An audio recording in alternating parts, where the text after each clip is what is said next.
Hello, hello, hello everyone! Thank you po. Welcome back to my channel.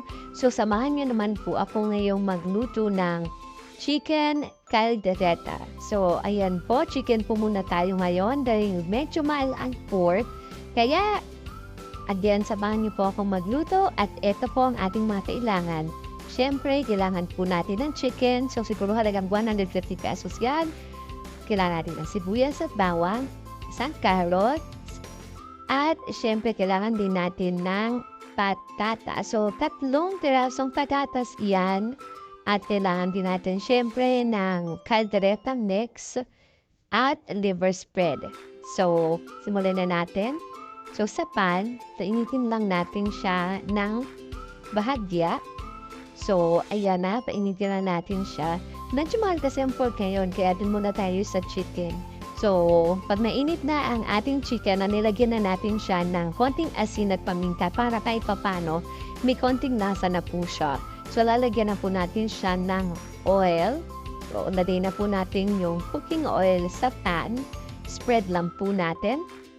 At syempre, pag okay na yung pan, pwede na po nating inagay ang ating chicken. So, nasa sa inyo po yan optional lang po ang pagpiprito ng bahagya ng chicken natin. So, depende pa rin sa inyo yan kung gusto niya ng piniprito or kung gusto niya ng diretso na.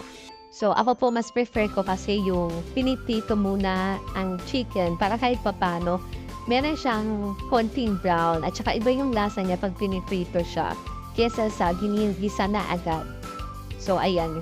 So, ipiprito lang po natin. Again, hindi ko lang po napakita kanina, kailangan lang natin siya lagyan ng konting asin at paminta para kahit papano malasa na ang ating chicken.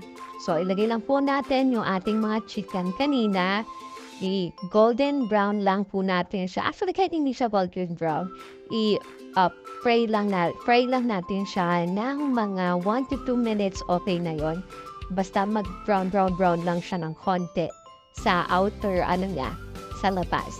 So, ayan, hintayin po natin siyang ma-prito. Ayan, hintayin na po natin siya. Lagyan na po natin siya lahat. At medyo matalsik ang mantika. So, ayan, after 1 to 2 minutes lang yan, inano ko na siya, binaliktad ko na siya para hindi siya masunog. So, siguro mga ganyan, okay na po siya pag mga ganyan na yung color niya. Pero depende pa rin po yan sa inyo. Again, kung gusto nyo i-fry, that's fine. Kung ayaw nyo po, that's fine din. So, depende. Kanya-kanya naman po tayo ng style ng pagluluto. So, ayan, baliktarin na po natin siya para yung kabilang side naman yung magba-brownish. So, ayan, hintayin lang po natin siyang magluto lahat. So, pag ganyan po sa atin, para sa akin, pwede na po natin siyang hanguin. Hindi pa po siya luto, pero since mamaya pakukuluan naman siya, so okay na po siya. So, hintayin lang po natin siya na mahango lahat. Ayan, medyo nalalaban pa po ang ating chicken. So, ayan. And sa same pan, maglalagay lang po tayo ng konting mantika. Magdadagdag tayo ng konting mantika.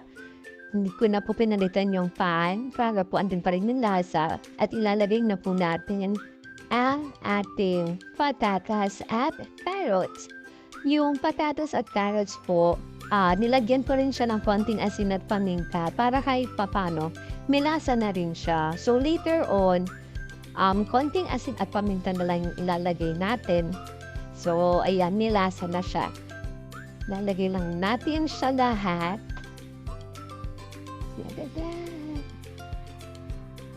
Ayan. Pag nalagay na po natin siya lahat, hintayin lang po natin siyang mag-golden brown or mag-brown. Tapos, hahalu-haluin po natin siya para maluto naman yung other side. So, again, hindi naman natin kailangan. Depende pa rin po yan sa inyo kung gusto nyo po siyang isama mamaya pag pinakulo nyo na yung chicken nyo. Pero ako po, mas prefer ko po yung ganito. Pag ganito na yung coloring niya. So, hanguin na po natin siya. Ewan ko, feeling ko kasi mas malasa siya pag pinipito muna kesa yung isasabay pa. Kasi parang mas matabang pag sinabay mo siya sa pakulo sa chicken. Kaya mas gusto ko yung talaga siyempre, pina-fry muna. At ayan na, ilalagay na natin ang ating sibuyas. So, depende po sa inyo yan kung ano uunahin nyo, kung bawang o kung sibuyas. Pero mas prefer ko po ang ating sibuyas muna kasi matagal siyang masunog. And then after that, ilalagay na po natin ang ating bawang. So, isa-gisahin lang po natin, hintayin lang po natin siyang mag-golden brown or until lumabas na yung amoy niya. And then, okay na siya. So, pwede na natin pong ilagay ang ating chicken. Ayan ang ating chicken. So, again, yung chicken na nabili namin is halagang 150 pesos yan. Para sa ilan ba kami? Lima. Actually, anim kaming kakain. So, ayan, medyo okay na siya. Sobra na siya para sa 6 na taong kakain. So, gisa-gisahin lang natin siya para sumama ang lasa na ating ginisang bawang at sibuyas sa manok. So, again guys, ang ating chicken ay templado na. Pero, since hindi pa naman siya luto, kailangan pa nating mat-add later on ng ating asin at paminta. So, after that, pag okay na siya, pag nahalo na siya, maglalagay na tayo ng asin, konting asin lang kasi timplado na nga yung ating chicken. Konting asin at nilagyan ko rin yan ng konting paminta. At haluin lang natin siya para mag-spread yung lasa ng asin natin at paminta. So don't worry guys, hindi yan maalat. Hindi po siya maalat kasi nga konti-konti lang naman yung lagay natin. Kumbaga tinatansya lang natin yung lagay ng ating asin at paminta. So pag nahalo na po natin siya, pwede na po natin siyang lagyan ng water.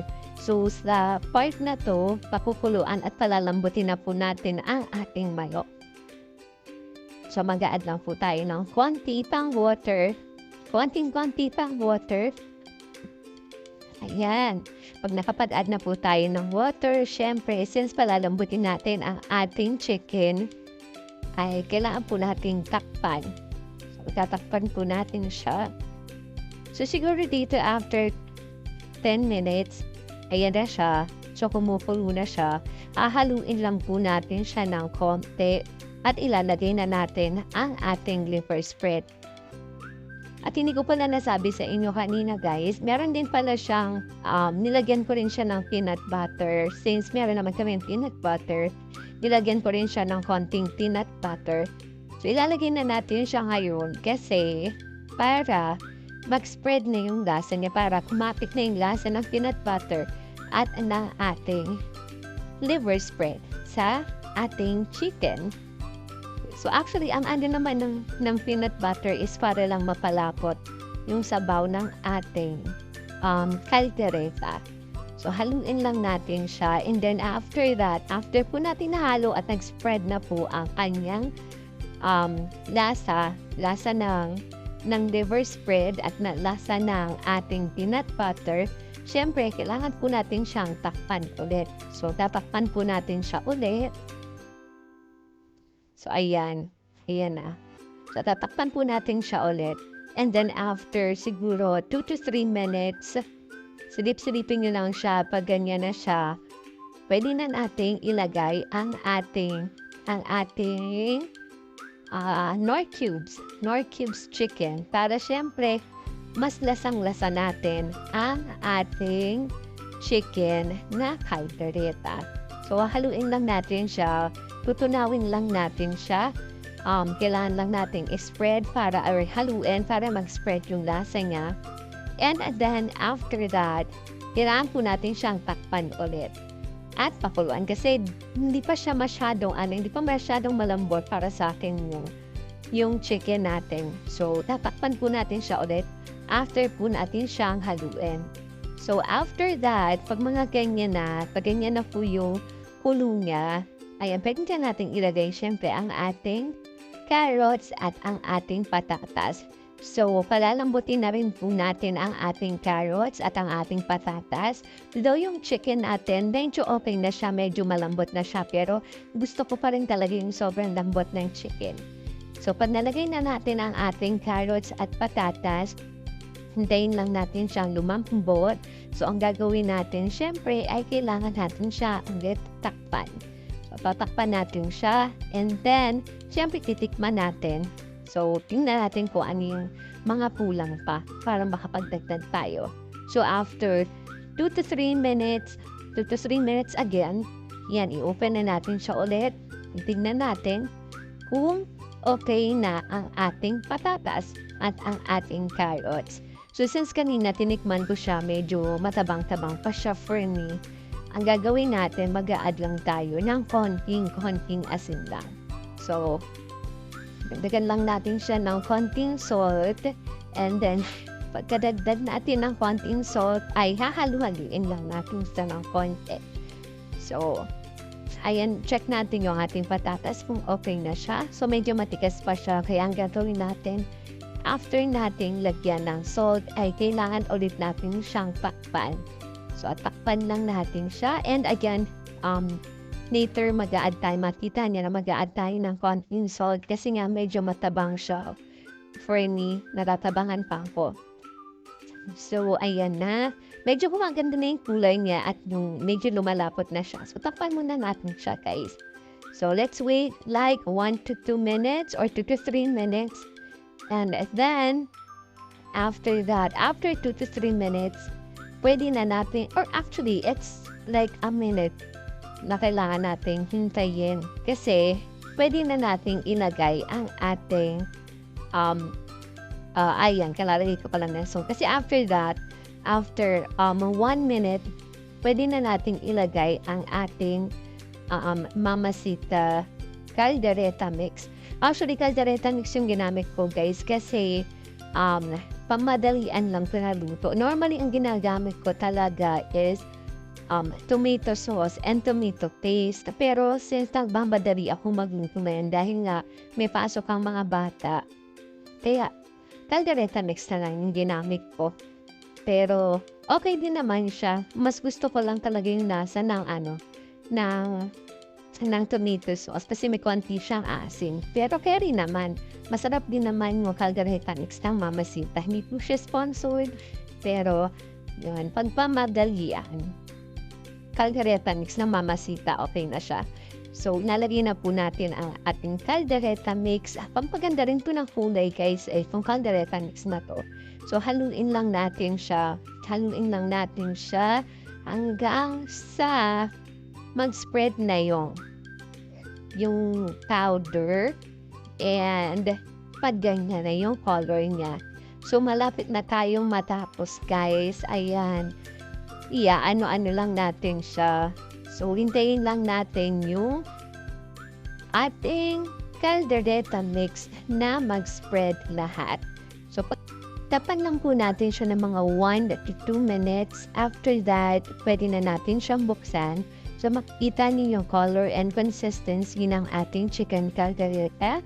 Okay na po siya. As in, goods na po siya. Pwede na po siyang ihain. So, tingnan niyo yung consistency niya po. So, okay na po siya. Ready na po ang ating chicken caldereta. Thank you po, guys. Next time ulit. Bye-bye.